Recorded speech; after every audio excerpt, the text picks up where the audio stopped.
What obstacles do applicants face on the way to medical school acceptance? How do they overcome them? Let's find out how today's guest did it as he prepares to join the med school class of 2024. Welcome to Admission Straight Talk, the podcast dedicated to graduate admissions and helping you approach the application process thoughtfully and successfully. Your host is Accepted's founder and world-renowned admissions guru, Linda Abraham. At Accepted, our mission is to get you to that unforgettable moment when you read your acceptance email and shout, "Yes, I'm in!" Confident you'll be attending the perfect program to help you launch the career of your dreams. Hello and welcome. Thanks for joining me for this, the 361st episode of Admission Straight Talk. Before we meet our guest today, I want to invite you to Accepted's next webinar for medical school applicants. Drum roll, please. Accepted consultant Alicia McNeese-Moncur will present Create a Winning MCAT Application on April 27th at 5 p.m. Pacific, 8 p.m. Eastern. The name pretty much says it all, but Alicia will explore with you how to create an engaging personal statement, AC activities, write about your most meaningful experiences, as well as manage the whole process. Reserve your spot at accepted.com/361webinar. Again, that's accepted.com/361webinar. Our guest today, Zachary Donato, is happily anticipating the start of medical school. I'm going to let Zach tell most of his story, but here's a little bit of background. He graduated from Emory University in 2018 with a major in neuroscience and behavioral biology. He is currently pursuing a master's in biomedical science from the University of Miami. And this summer, he will start medical school. Zach, welcome to Admission Straight Talk. Thanks for having me. Really appreciate it. My pleasure. Thank you for joining us. Cool. Well, first of all, congratulations on your acceptance. And before we get into the interview, can you tell us a little bit about yourself, your background, where you grew up? That kind of stuff. Yeah. So I actually was born in a small town in Virginia called Roanoke. Lived there until I was about 5. And then we actually ended up moving to Denver, Colorado. So I was raised very outdoorsy. I was hiking all the time, biking, running, you name it, outdoor activity, I probably tried it. So I grew up in Colorado.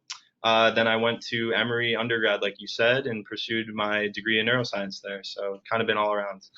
Yeah, you have seen different parts of the country, that's for sure. Yeah, absolutely. How did you decide to pursue a career in medicine? Yeah, so I think the main thing was during my high school career, my AP biology class. So kind of up until that point, I was all over the place. I was taking business classes and just trying to envision myself doing different things. And I would say my teacher, my AP biology teacher, really kind of inspired me and kind of reignited like a passion for me to pursue, a scientific career. So nothing got me as excited as when I was doing the labs and biology or just learning new concepts. I felt like nothing I've ever felt before. So I knew I wanted a career in the sciences. And that kind of led me down the path of, okay, maybe medicine is something I should consider. So, the sciences could be a career in research, pharma. Right. How about clinical medicine? Where did you get the appetite for that? Yeah, so that next summer, I ended up volunteering in the post-anesthesia recovery unit at a hospital in Denver.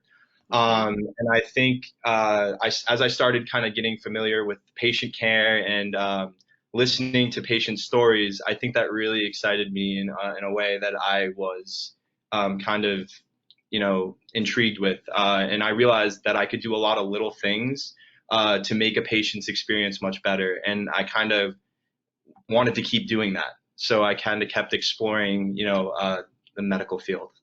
Oh, that's great. Okay, good.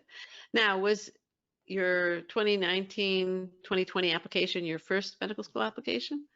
No, that was my second. So I actually applied 2018-2019 first.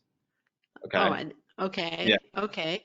And what do you think contributed to your rejection the first time around?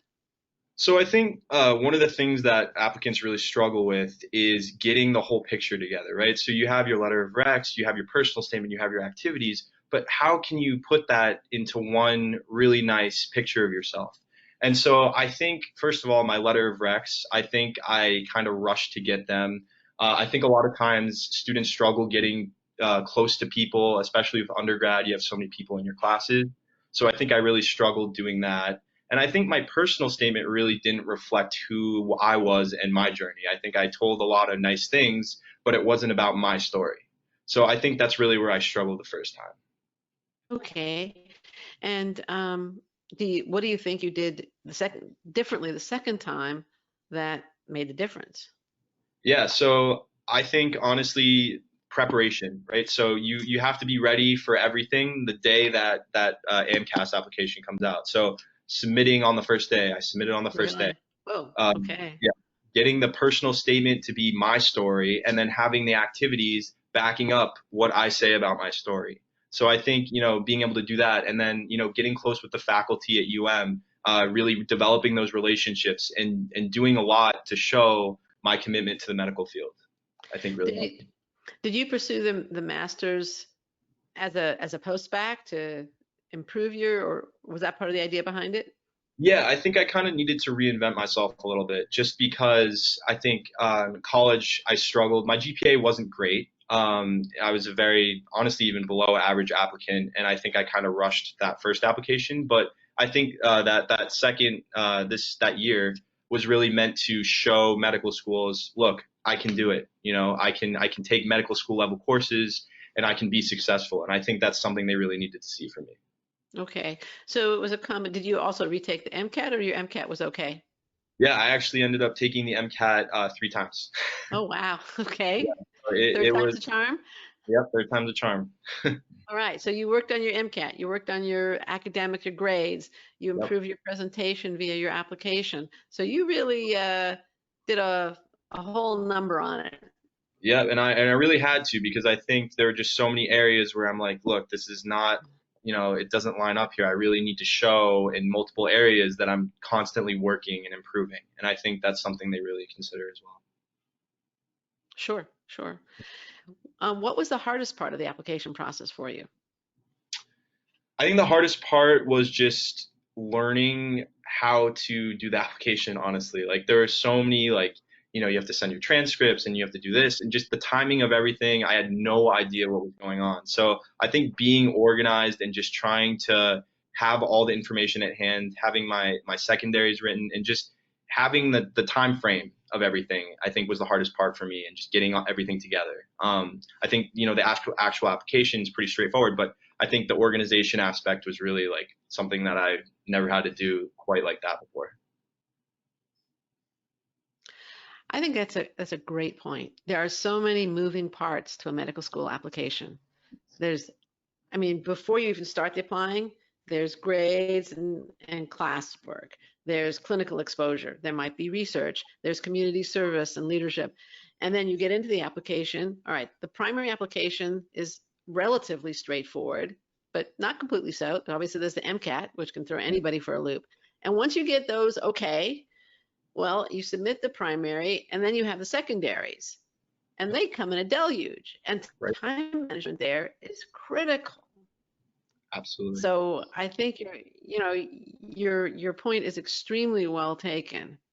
Um, how did you approach well, you said you already submitted it the first day, but how did you approach the primary application? I mean, what was your goal, if you will? I mean, you said you took a much more thoughtful approach the second time. Yeah, I think I just needed to convey the story I needed to convey. And the personal statement, I think everyone has this idea that it needs to take the full word count or, have everything I've ever done in my entire life. No, it needs to focus on you and what you've done to lead up to why you should be a medical student. And so, I just think I had a concise statement about me, who I was, and they could see that when they read that. And then I kind of made sure that each of my activities and my most important activities for sure kind of fit in with that personal statement. And when I reread it that second time, I'm like, wow, like this is an applicant who has all the moving parts, but also you could see the sum of those parts, The first time it was like, here's an experience all the way over here, over here, over here, but how did it come together in the right way? And I think that's Right. something that really like stood out to me the second time.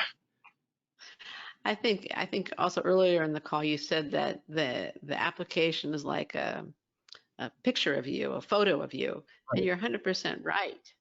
I completely agree with that.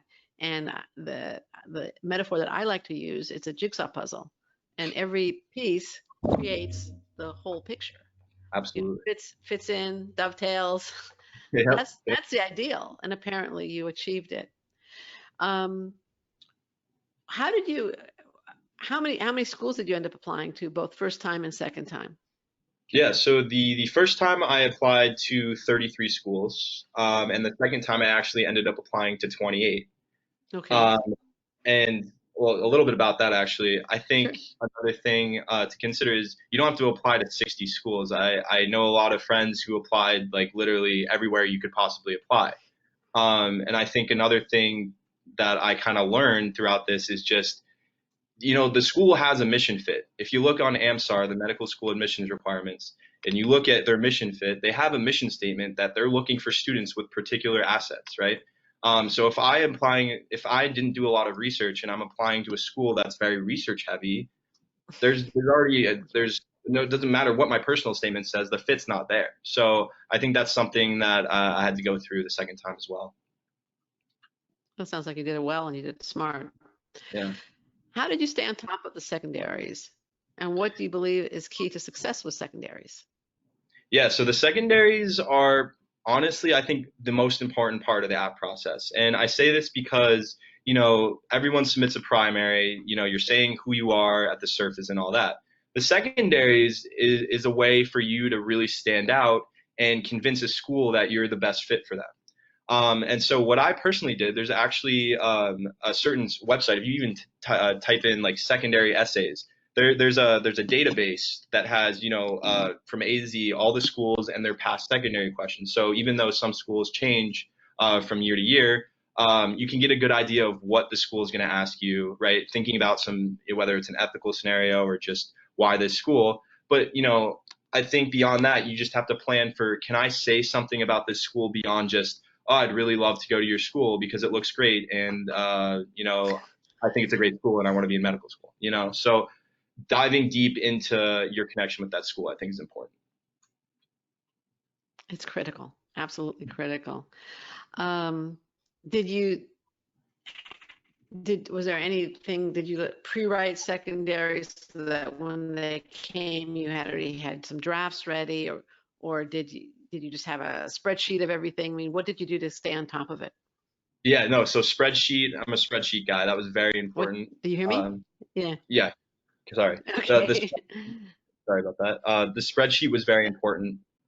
Keeping track of which secondaries I sent in already and where I was with everything. But yes, I did pre-write. So the second I turned in those primary apps, I knew I had about Yeah, a couple weeks, and I went in and I pre-wrote those secondaries. And I think if you have those very ready, smart. there's so much stress off your shoulders already.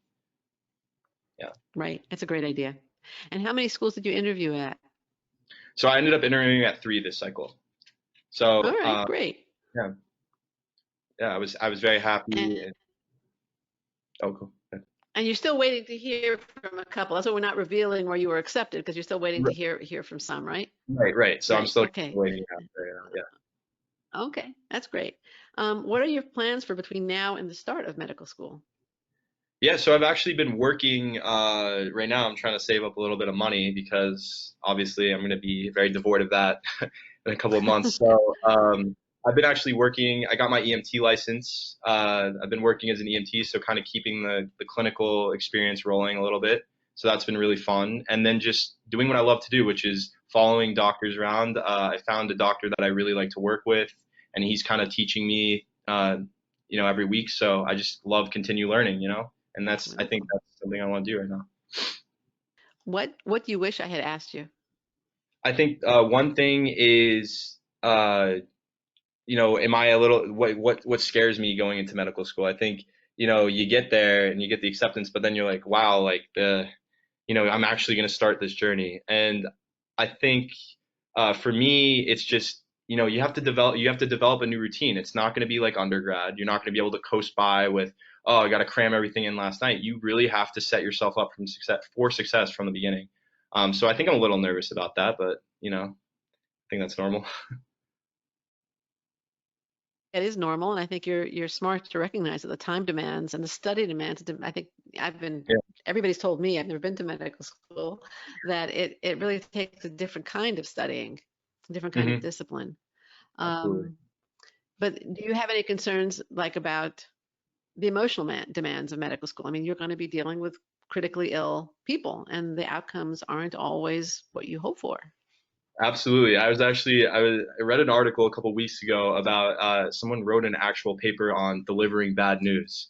And I was reading and I was just like, well, this is so scientific, but then you realize like the weight of, what's carried on physicians' shoulders and what you actually have to do. Yeah, the reality of it is crazy. And the truth be told, you have to be prepared for that because it's going to happen.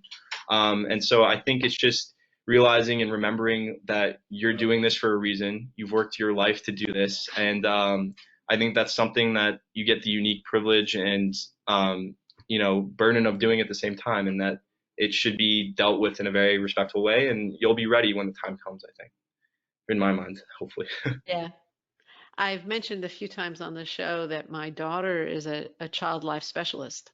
She also Okay. Yeah. volunteers a lot with sick children.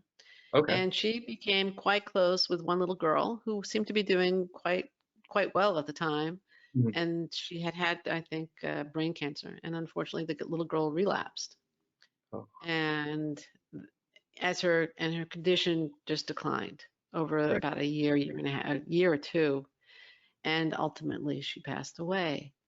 And my daughter was devastated. This was before she was actually certified as a child life specialist. She was devastated. Mhm. And she'd gotten close with the parents and the child. And I was really wondering if she was going to continue down this path. And I spoke, but she didn't. She just continued. I was speaking with a mentor of hers, and she said that she also had the same concern that I did, a woman about my own age. And one day she was talking to our daughter, and our daughter just said, I helped that child. I was there for her, and that Mhm. that made it all worthwhile. And that probably has to be the perspective that a doctor, I mean, she's not a doctor, she's a child life specialist, that a doctor takes. But I was really proud of her. And she is today a child life specialist. She's been for 10 years, volunteers constantly with sick children. So anyway, I hope that bit of wisdom may help you because it's inevitable and in No, your I agree. field. Yeah. Any No. last bits of wisdom or advice for pre-meds? I think the biggest, well, actually, I have so many, honestly, just based on what I've Go learned. for it.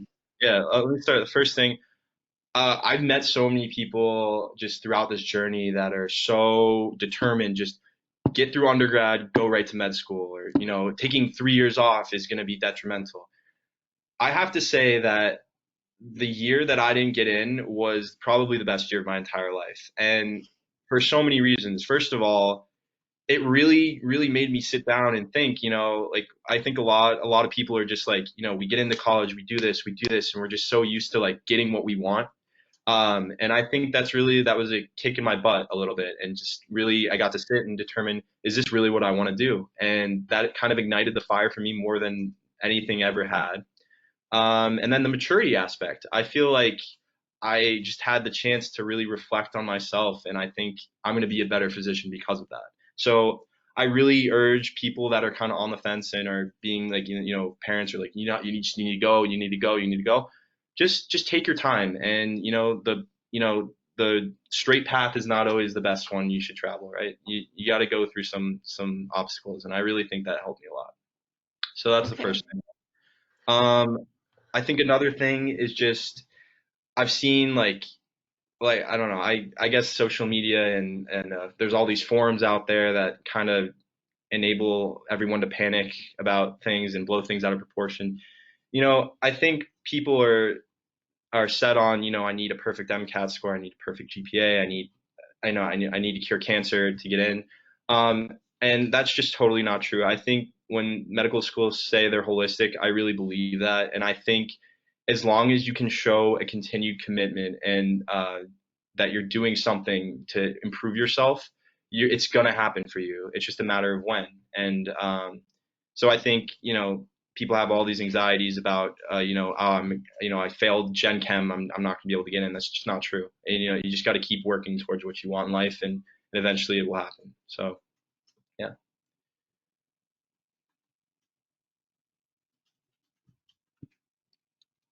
perspective. And I talked recently to somebody who was very disappointed in the advice that I gave her. I recommended that she take several steps, most of which were the ones that you took. Improve your, take some more classes and get A's in them, improve your MCAT. I think I had some also recommendations in terms of her experience, because I felt that her experience in certain areas was weak. And she was quite disappointed in the recommendation. And I said, look, I'm telling you can do this. Right. I'm not telling you can't. I'm telling you can do this. I just think that you will optimize your chances of acceptance if you take these steps. I still think she was disappointed. And I can understand, because she was like, I want to do it. I want to do it. But sometimes taking a little bit of a longer route can be the better route. In terms of your point about not going straight from college to medical school, I think at this point about 50% of medical students don't go straight through. Right. That's very different from, let's say, 20 years ago when I started 25 years ago when I started this business. There's growing acceptance of the gap years. And I actually was recently talking to Jennifer Welch, who's the admissions dean at SUNY Upstate, and she said she doesn't like the term gap year, and she recommends the term growth year, which I think is much better. I think that's much better too. It's not just like you're taking off and sitting on the beach, right? Right. Anyway, look, Zach, I think we're running out of time. Thank you so much for joining me. I really enjoyed speaking with you, and thank you for sharing your experience and your perspective. Where do you have, well, you mentioned actually before the call that you have the Facebook page that you'd like to link to, and you'll send me that link afterwards? Absolutely, I will. Okay. It was a pleasure. Thank you so much. Thank you again, Zach. We're going to link from the show notes at accepted.com/361 to Zach's Facebook page, as well as to other related resources at Accepted. Listener, thank you too for tuning in to this, our 361st episode. If you found this show worthwhile, please make sure you don't miss any others. Subscribe through your favorite podcatcher. We have lots of different podcatcher options, and I'm sure you know where to subscribe in your own favorite podcatcher. You can find links in the show notes at accepted.com/361. Oh yes, quick reminder to register for our upcoming webinar, Create a Winning MCAT Application, which you can do at accepted.com/361webinar or from the show notes at accepted.com/361. This is Admissions Straight Talk produced by Accepted, and I am your host, Linda Abraham. I'll talk to you again next week.